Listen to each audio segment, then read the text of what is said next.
then you're going to go, ooh, I hear the reins, what do they say? But if I'm constantly doing something with the reins, then they're going to tune them out. Plus, my goal with any horse, even if I'm never going to get them to that point because it's not my job, is to teach them to be basically a bridleless horse. So I want them to steer from my legs and not rely on my reins to be such a full support. So he's getting a little goofy, so I might say, oh, wait, you may not realize I don't really want to do that.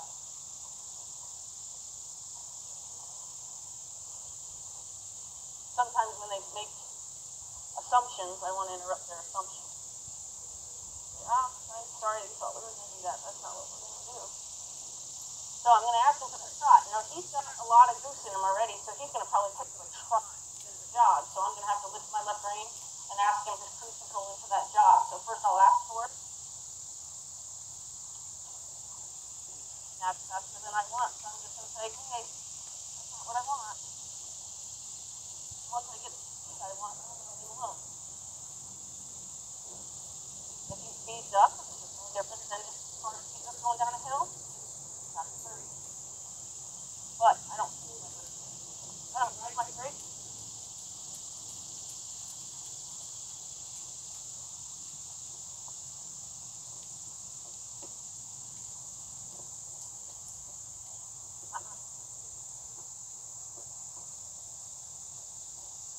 I have to break the conversation and now he's like, I think we're doing enough. I'm sitting off. So you're connecting with him so that he doesn't feel like he has you on his back. He feels like... Yeah, like we're having a conversation. We're doing this together. I'm not doing this to him. Although he's telling me, like, me to get back off. I'm not doing that.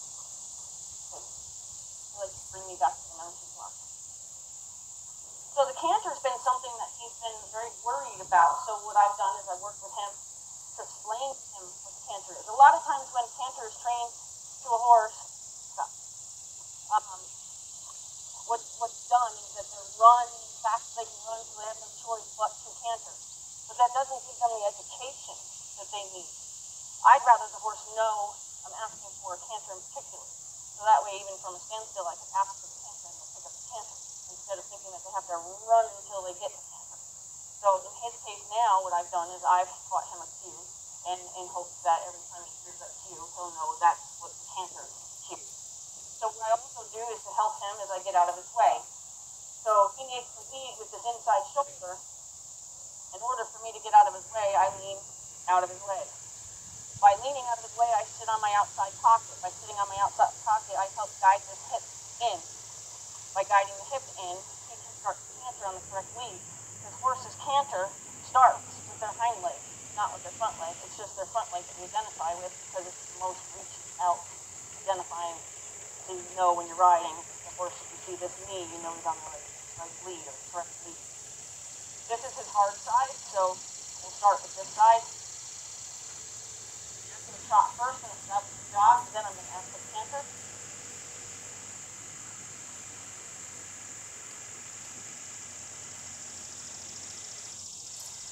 So I'm going to put my right hand forward. I'm going to get out of his way, out of his shoulder, and pull my shoulder back as well, and I'm going to sit on my outside hip.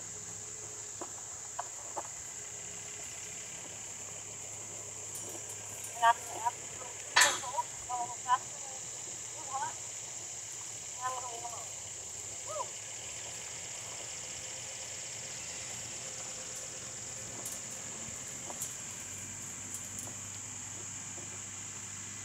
Move the outside rein, ask for the trot, rein happy to do it. Move the outside rein, put my double tap to the center. Fine. No worries today. So I'm going to ask him to turn. Now I'm doing this all on my body. But he takes me there. He definitely likes to relive me there. He's like, I know that's where you got on. That's where you get off. Right.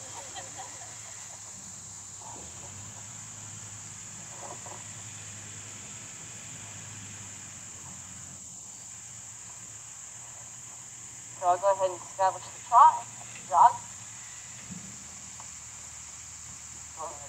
Good. Now he's starting to jog. That's real nice. He's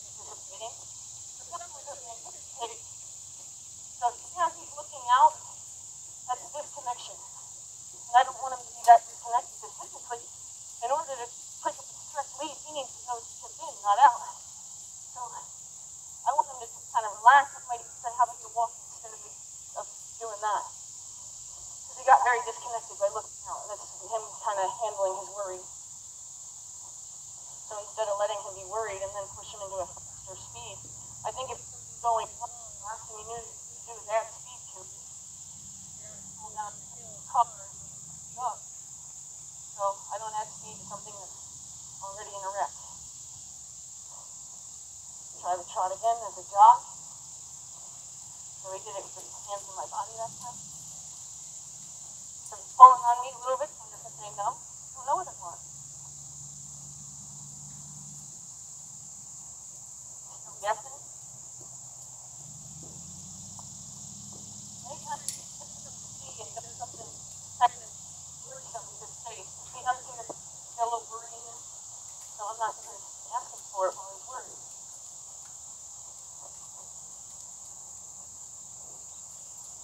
I'd like to get out of his way, but he keeps guessing. Speeding up, and I have to get in his way with my reins. I'd like to just get out of his way. Let him realize all we're doing is guessing again. There's some spots where he guesses. Horses are very pattern horses. Pattern animals. So they do everything based on pattern. So, like I just passed a trailer, and I do another little goose, and then we'll do another little goose about 3 panels later. There's our first goose. And we can do another goose in about 2 seconds.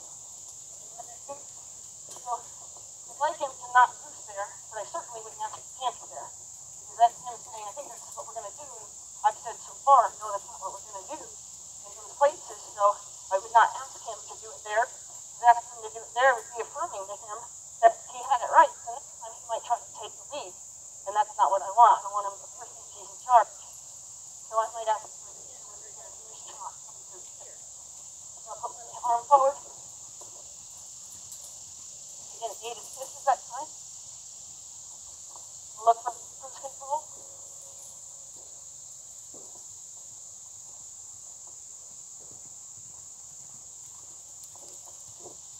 Good. I'm going to have to keep going.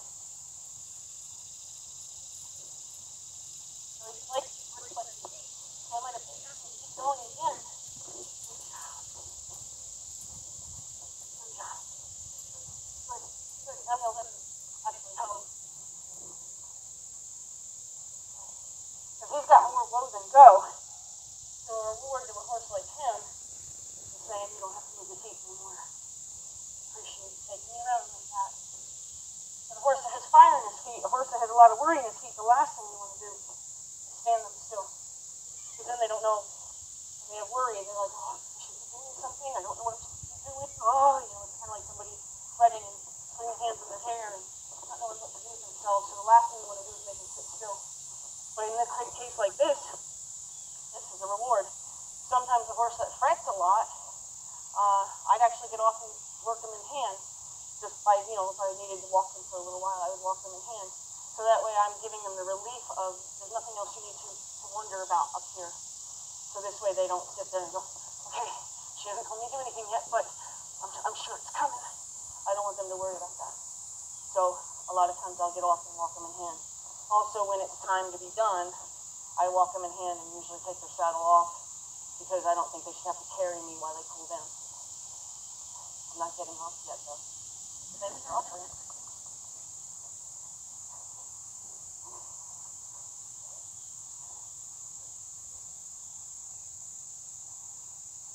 Now, if I had really run him out of air, sometimes sitting still is okay.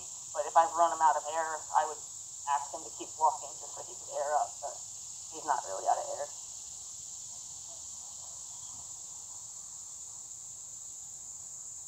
So the first ride that I had on him, although the video doesn't look like it, I felt like I was on a runaway train.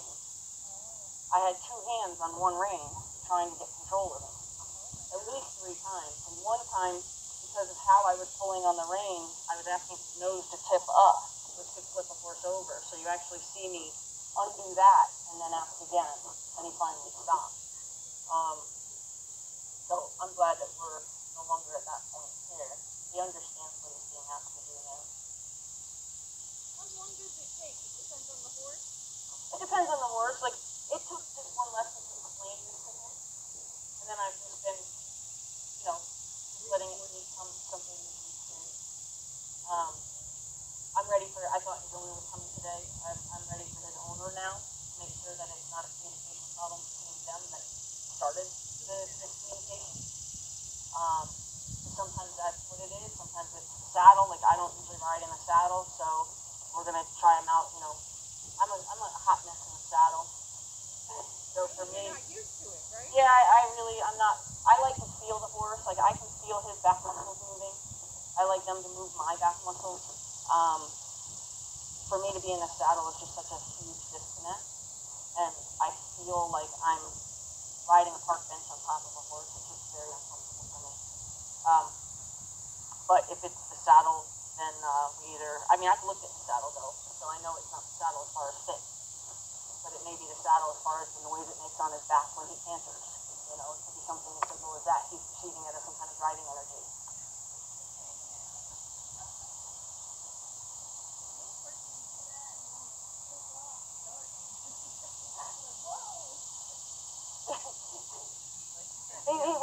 My body language isn't saying go. Yeah. But if my body language said go, then his head would come up and he'd say, yes, ma'am, where do you want to go? I try very hard to stay either on the ground or on their back, very neutral. The neutral is the best thing you can do for your horse. People think horses want to be messed with. All horses want from the human is to be left alone. That's the best thing you can do for a horse. So that's how when you teach them something, the way you tell them they got it right is to leave them alone. So like when we were trying to find our true cruise control, the reward was going to be I was going to leave him alone. But I was going to stay bothering him, nagging at him until he got what I wanted, and then I was going to leave him alone. So you want them to look for that, because that's what they want more than anything. So they're happy. It's kind of like, you know, if I don't do treats, but if you were a treat person, you know, they'll go through the gamma of tricks for that treat. So they look for a way to get that reward. And the leaving them alone reward, the same thing. They'll look for a way to get that reward.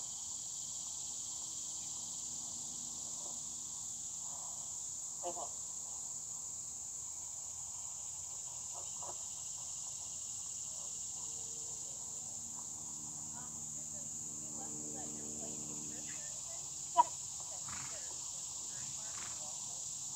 Now, the lessons that I do, though, I call it having a cup of coffee with my horse. I don't let anybody just hop on my horse the first time they meet my horse. And sometimes it's a few lessons before you get on them. And the reason for that is I want to know that my horse and you can have a conversation. Well, that's what I was asking her. Like, do you do specific lessons just with the groundwork Yes. with the horse? Yes. Do you have your own horse? Nope. I have a couple horses that I use for that. What's that? I just told them. Maybe.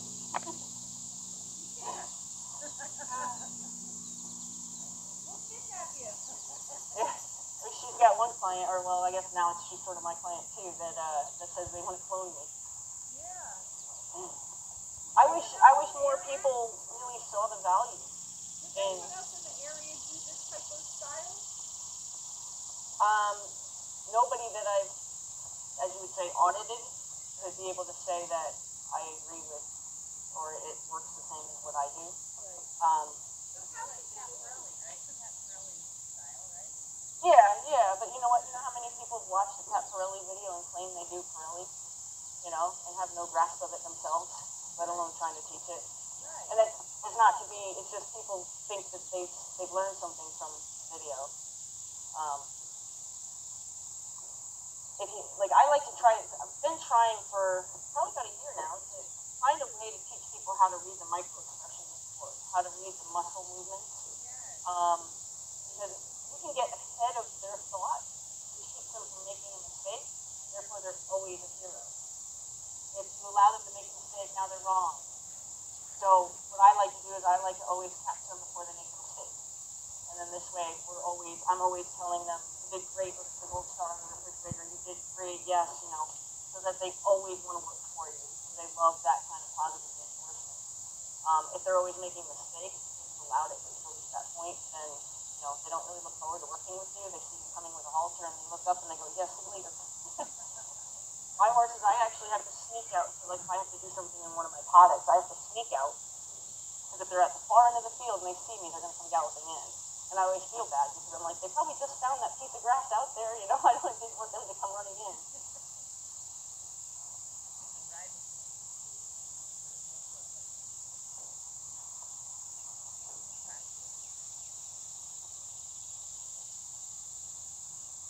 I mean, I can just keep drilling him, but really, he's ready for her.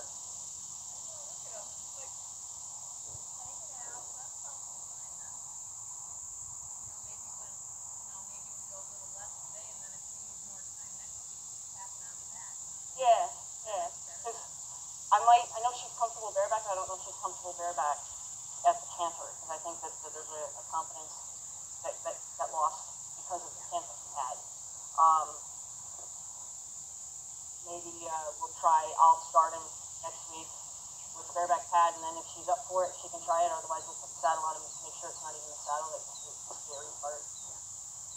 But it could be her lack of confidence too, right? Yeah, but something went wrong between them, or because he didn't have the education.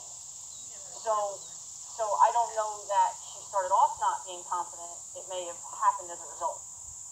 So now the energy is bad. Right. You know. But if she's a competent rider for another horse, we just have to get her to channel that confidence and believe in her horse now. Right. Right.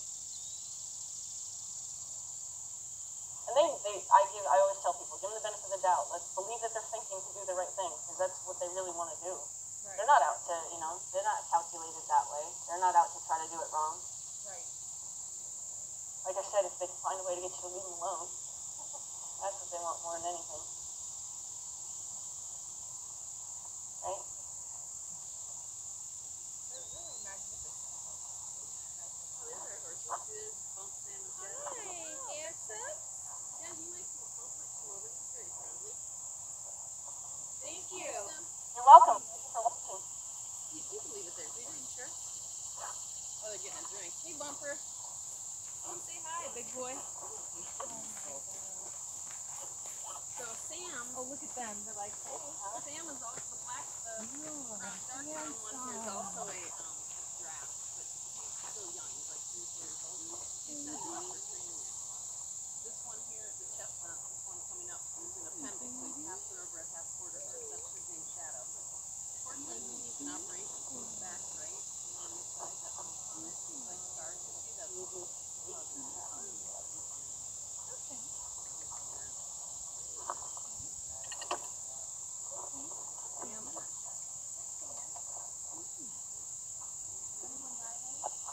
This is so Lo, the woman that owns him, she owns Sam and Bump. And Bump is her therapy horse, so she's a therapist.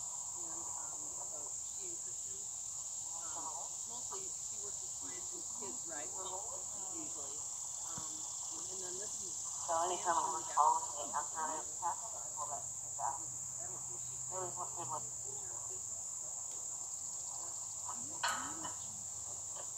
yeah, they are. They totally are. They're so